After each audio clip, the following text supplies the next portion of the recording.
Bonjour à tous, j'espère que vous allez bien. Donc on se retrouve aujourd'hui pour une petite vidéo. Je vais vous faire des semis d'oignons. Donc je vais faire du semis d'oignon rouge de Florence, de l'oignon blanc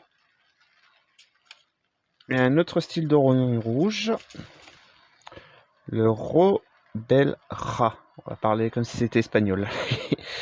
Alors voilà, donc déjà, sachant pour l'oignon, pour ceux qui débutent vraiment dans le potager, pour l'oignon, il y a deux solutions. Soit que vous avez la solution comme là, d'acheter des graines, sachant que si vous les faites en graines, il faut commencer pas trop tard parce que ça demande un peu plus de temps, le temps que ça germe, le temps que ça lève un peu, avant de repiquer au jardin.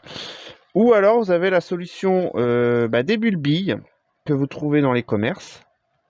Et là, par contre, la plantation dans le jardin se fait alors tout dépendra de vos régions, toujours pareil. Ça se fera à partir de février pour tout ce qui va être les régions assez chaudes, et le reste vers mars. Donc voilà. Sachant que si vous faites ça en semis, les oignons, vous avez plus de variétés que si vous les achetez en bulbille, il y a beaucoup moins de choix. Des petits renseignements vite fait sur l'oignon. L'oignon, faut pas avoir mis de la fumure fraîche juste avant de les planter, parce que ça va brûler les racines.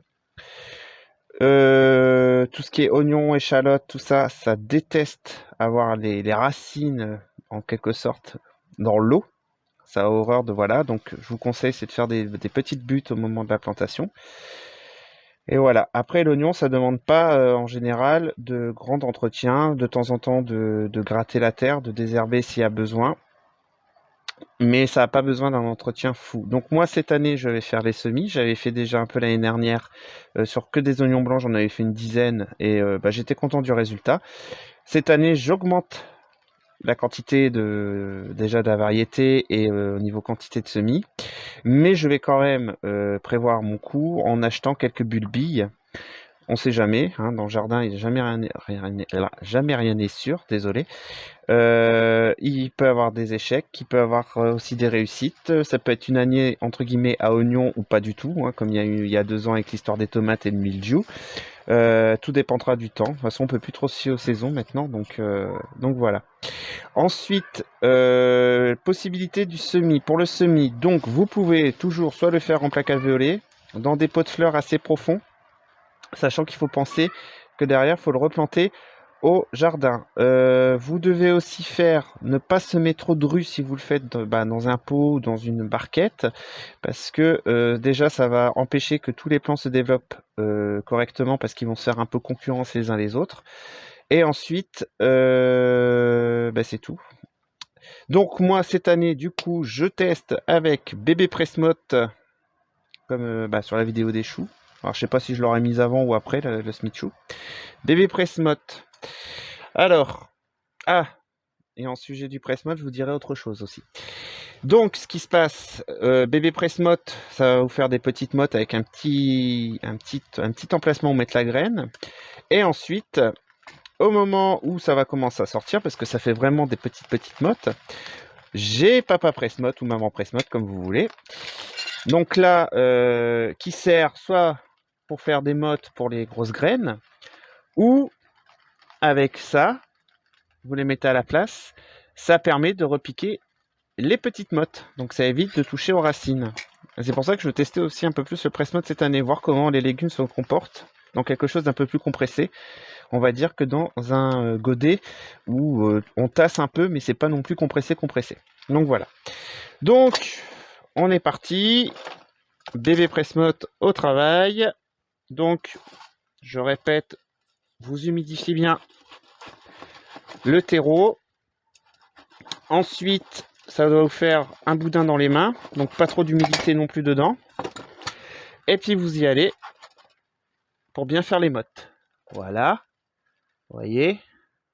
Ensuite, vous essayez de prendre votre support et vous appuyez et vous soulevez. Est-ce que toutes vont venir? Et oui, toutes sont venues. Donc voilà. Donc ce qui est l'avantage de ça, c'est que là je vais faire une variété, hop, une autre variété. Voilà. Ensuite, Et l'avantage aussi, c'est que vous n'avez pas besoin d'humidifier pendant au moins une bonne semaine. Mon semoir, donc là vous n'allez pas très bien voir parce que le souci c'est que les graines sont noires. Et vous venez, s'ils veulent descendre, voilà, ça c'est les aléas du direct. Et vous venez les placer dans l'empressement. Alors, je sais pas ce qu'il a mon semoir. Ah, ce qu'il est mouillé. Alors, on va faire autrement. C'est qu'il pleut. Alors, je vous avoue que c'est pas pratique. On va essuyer un peu. Désolé. Ça, du coup, la vidéo va durer un petit peu plus longtemps que prévu. Comme je vous dis, c'est les aléas du direct. Bon, espérons que ça marche maintenant. Hop, comme ça vous voyez en même temps. Voilà. Voilà. De toute façon, je vais pas tous vous les faire, hein. Je vous rassure. Et vous venez mettre la graine dans l'emplacement. Voilà. Vous l'aidez un petit peu s'il y a besoin.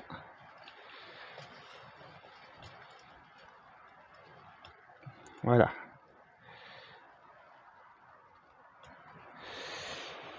Comme je dis, je ne vais pas toutes vous les faire, parce que sinon, on y est encore demain.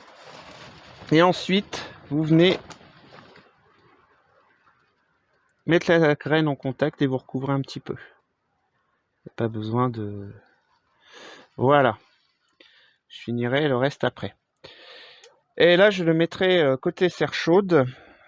Et ce que je ferai, c'est une fois que ça commencera à germer, je le passerai côté serre froide. C'est juste pour aider un petit peu à la lever dès le départ.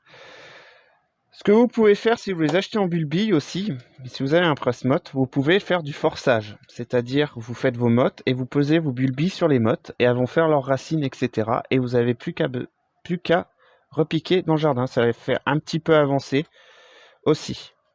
Donc voilà, bon, j'espère que j'ai fait le tour. J'espère que cette petite vidéo vous aura plu. Sur ce, je vous souhaite une bonne journée à tous.